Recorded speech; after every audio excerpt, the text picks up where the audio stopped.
Hello guys, hope you are doing well.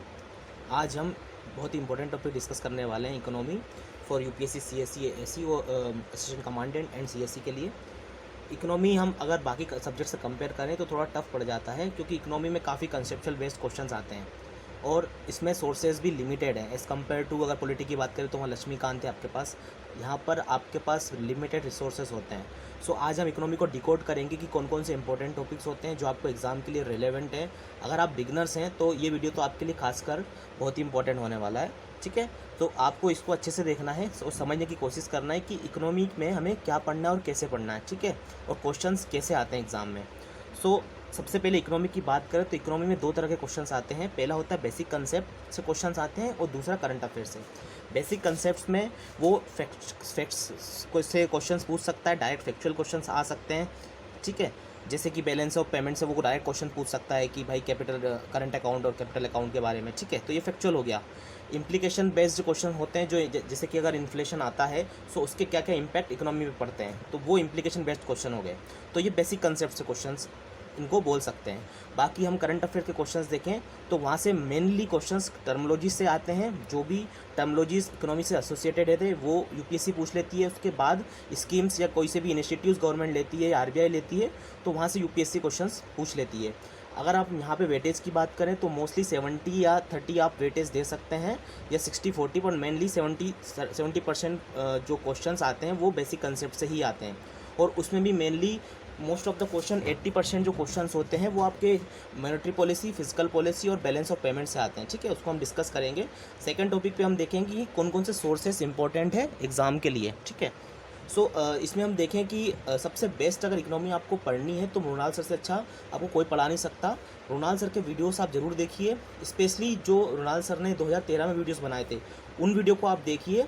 उसमें भी आप स्टार्टिंग की मॉनेटरी, फिजिकल और बैलेंस ऑफ पेमेंट, ये तीनों आपको देखना है, ठीक है, पुराने वाले जो वीडियोज़ हैं उससे आपका पूरे बेसिक कंसेप्ट क्लियर हो जाएंगे। मैं आपको अभी यूपीएससी के लास्ट के क्वेश्चन भी कुछ क्वेश्चन सोल्व करके दिखाऊंगा कि इन अगर आपके पर्टिकुलर टॉपिक क्लियर होते तो आप 6 से 7 क्वेश्चंस इजीली यूपीएससी में जो लास्ट सीएससी में पूछे गए थे इजीली कर सकते थे, ठीक है, बेसिक नॉलेज से ही सिर्फ। उसके बाद एनसीईआरटी आपको 11th और 12th की पढ़नी है, खासकर 11th की पढ़नी है। ये आपको पेपर 2 अगर आप सीपीएफ की तैयारी कर रहे हैं तो पेपर 2 के लिए आपको काफ़ी हेल्पफुल मिलेगा, क्योंकि यहाँ पे आपको चाइना से कंपेयर करना है, इकोनॉमी, काफ़ी कुछ चीज़ें आपको एनसीईआरटी 11 से फ़ायदा होगा, ठीक है। 12th इतनी इंपॉर्टेंट नहीं है क्योंकि यहाँ पे मैक्रो और माइक्रो इकोनॉमी आपको बताई गई है। तो अगर आप रोनाल्ड सर के वीडियोस भी देखेंगे तो उससे भी आपका मैक्रो और माइक्रो इकोनॉमी कंप्लीट हो जाएगा, ठीक है। उसके बाद श्रीराम आईएएस सर की जो कोचिंग है वहाँ से भी उसके भी अच्छे नोट्स हैं। उसके अलावा रमेश सिंह की एक जो इकोनॉमी की बुक है आप वो भी देख सकते हैं। उसके बाद आपको मॉक टेस्ट लगाने हैं। सो ये मेनली आपके रिसोर्सेज हो सकते हैं इकोनॉमी के लिए, ठीक है। उसके बाद हम बात करें कि अगर हम इकोनॉमी को डिवाइड करें, पूरी जो इकोनॉमी है सीएससी और सीएपीएफ के लिए, सो इसको हम 7 टाइप्स में डिवाइड कर सकते हैं। मृणाल सर ने भी सिमिलर ऐसे ही बताया है। इसमें सबसे इंपॉर्टेंट जो टॉपिक्स होते हैं वो मॉनेटरी पॉलिसी होता है। मॉनेटरी पॉलिसी जो आरबीआई कंट्रोल करती है, जो भी अगर मार्केट में लिक्विडिटी हो या इन्फ्लेशन हो, ठीक है, सो जो भी चीज़ें आरबीआई के अंडर आती है वो मॉनेटरी पॉलिसी के थ्रू ही आरबीआई कंट्रोल करती है। और most of the questions monetary policy से के अंदर से ही आता है कि इन्फ्लेशन होता है तो कौन कौन से इम्पैक्ट इकोनॉमी में पड़ते हैं।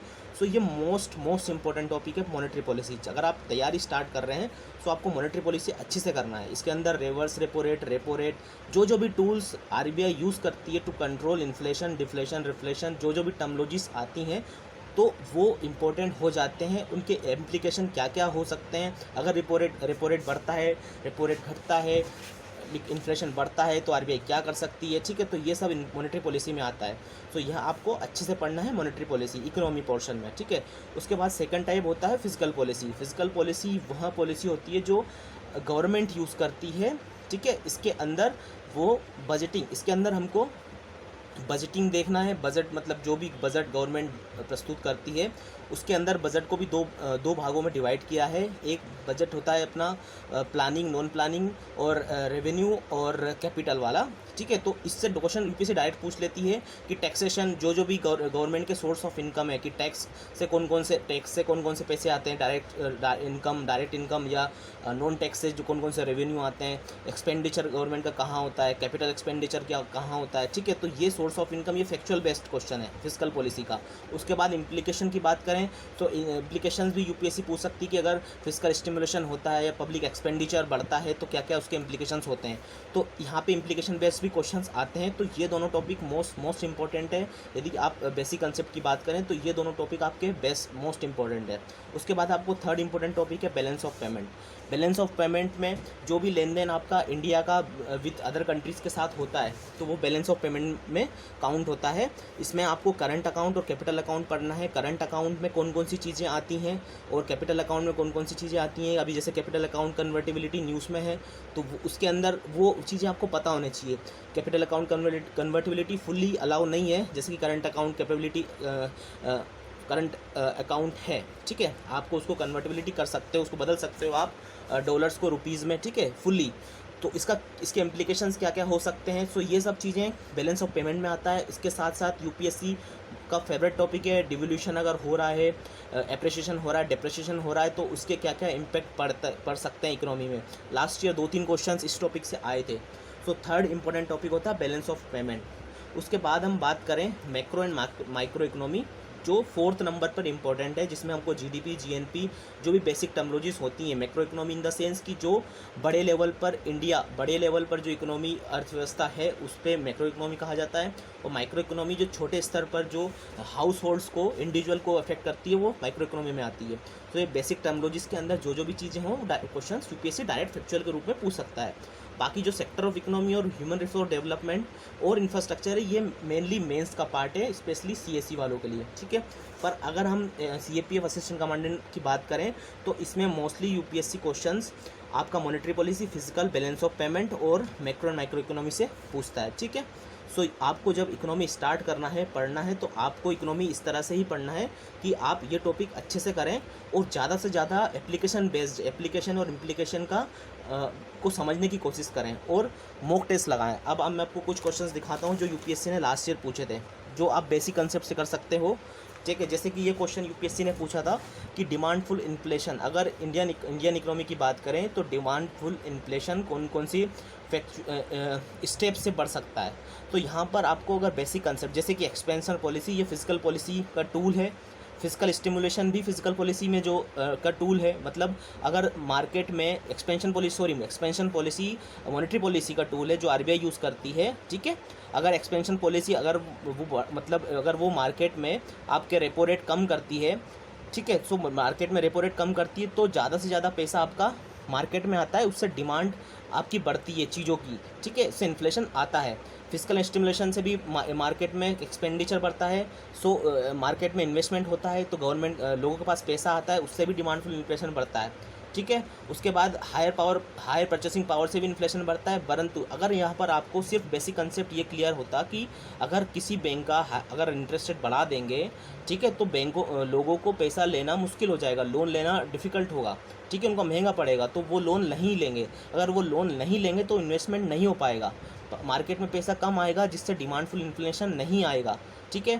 सो आप यहाँ देखें, अगर आपने पाँचवा टॉपिक अगर फिफ्थ स्टेटमेंट गलत कर देते तो आप इजीली आपका स्टेटमेंट 1 सही हो जाता। तो आपको करना यही है कि आपको इकोनॉमी पढ़ना है और एप्लीकेशन पे ज़्यादा फोकस करना है, ठीक है। अब जैसे कि एक क्वेश्चन टॉपिक ये आया था कि मनी मल्टीप्लायर का जो क्वेश्चन था इकोनॉमी में कैसे बढ़ा सकते हैं। सो मनी मल्टीप्लायर मतलब कि बैंक के पास जितना ज़्यादा पैसा होगा उसको मनी मल्टीप्लायर के, अगर जितना ज़्यादा बैंकों में पैसा होगा उतना ज़्यादा वो पैसे लोगों को दे सकती हैं। तो जितना ज़्यादा बैंक अगर लोगों के पास हैबिट होगी बैंक में पैसे जमा करने की, उतना ज़्यादा पैसा बैंकों के पास रहेगा। सो ये चीज़ें जो है ना वो आपके मॉनेटरी पॉलिसी में आ जाती है, ठीक है। सो जब आपको इकोनॉमी पढ़ना है सो आपको मोस्टली ऑफ द क्वेश्चंस को अच्छे से देखना है। और जैसे कि ये क्वेश्चन आप देखें कि जो करेंसी का डिवोल्यूशन हुआ था, ठीक है, अगर किसी करेंसी का जो बैलेंस ऑफ पेमेंट हमने बात की है तो बैलेंस ऑफ पेमेंट में जैसे कि इफेक्ट ऑफ डिवोल्यूशन, अगर किसी करेंसी का डिवोल्यूशन होता है, डिवोल्यूशन इन द सेंस कि अभी मान लो $1 की प्राइस ₹60 है और अगर डिवोल्यूशन होता है तो महंगा डॉलर के मुकाबले रुपया महंगा हो जाएगा। अगर रुपया महंगा होता है सो क्या होगा, अगर रुपया महंगा होगा तो पहले जो फॉरेनर्स हैं उनको ₹60 इन्वेस्ट करने पड़ रहे थे, अब उनको ज़्यादा चीज़ें वो खरीद सकते हैं पहले, ठीक है। सो इससे उनको जो डोमेस्टिक मार्केट है उनको ईजी पड़ेगा, मतलब डोमेस्टिक मार्केट उनको ईजी पड़ता है। सो आपके जो एक्सपोर्ट के सामान होते हैं वो उनको सस्ते पड़ते हैं। तो इससे क्या होगा कि फॉरेन मार्केट में आपके डोमेस्टिक प्रोडक्ट्स की कंपटीशन बढ़ जाएगा, क्योंकि आपके जो एक्सपोर्ट्स की कीमत है वो घट जाएगी। तो पहला स्टेटमेंट तो आपका इजीली कर सकते थे कि डिवैल्यूएशन का मेजर इम्पैक्ट है, एक्सपोर्ट आपका सस्ता होता है, इंपोर्ट आपका महंगा होता है, ठीक है। और ये पूछा गया कि नेसेसरली, तो ये होता ही है। अगर हम सेकंड स्टैंड की बात करें कि फॉरेन वैल्यूज़ डोमेस्टिक करेंसी की बढ़ जाती है, जबकि इसमें उल्टा होता है कि फॉरेन वैल्यू आपकी जो डोमेस्टिक करेंसी की फॉरेन वैल्यू घट जाती है, जैसे कि हम यहाँ पे देख रहे हैं, पहले 60 थी अब 70 हो गई है, ठीक है। और अब हम थर्ड स्टेटमेंट की बात करें तो इसमें इम्प्रूव द ट्रेड बैलेंस। अब यहाँ पे हम देखें कि जो ट्रेड बैलेंस है वो ज़रूरी नहीं है कि डिवैल्यूएशन से बढ़े ही बढ़े। अगर कोई कंट्री ज़्यादा एक्सपोर्ट कर रही है तो उसका ट्रेड बैलेंस इम्प्रूव होगा, पर कोई कंट्री जैसे कि इंडिया वो इम्पोर्ट कम कर रही है, सॉरी एक्सपोर्ट कम कर रही है, इंपोर्ट ज़्यादा कर रही है, तो हमारा इंपोर्ट महंगा होगा डिवैल्यूएशन से। सो ये हमारे लिए गलत है, ठीक है। नेसेसरली नहीं पूछता तो ये सही भी हो सकता था, बट नेसेसरली पूछा है। सो आपको ये स्टेटमेंट ध्यान से पढ़ना है, और जैसे कि आप 3 अगर गलत करते तो 3 आपका ये गलत हो जाता, और आपका ऑप्शन सिर्फ 1 ओनली सही था, ठीक है। ऐसे ही आप इसको कर सकते हैं। सो इकोनॉमी को करने के लिए आपको इंपॉर्टेंट टॉपिक्स मैं आपको बता दिया हूँ, आप इस तरह से देखिए। और कोई भी आपको डाउट हो तो आप मुझसे कमेंट सेक्शन में पूछ सकते हैं। नेक्स्ट वीडियोस में बाकी टॉपिक्स में पॉलिटी, ज्योग्राफी, हिस्ट्री को कवर करने की कोशिश करूँगा। और आप इस वीडियो को लाइक भी कर दीजिए, और आप ज़्यादा से ज़्यादा आपके फ्रेंडों को शेयर करिए ताकि इकोनॉमी उनका ठीक हो जाए, ठीक है। और आपको कुछ डाउट हो तो आप मुझसे कमेंट सेक्शन में पूछ सकते हैं। Thank you.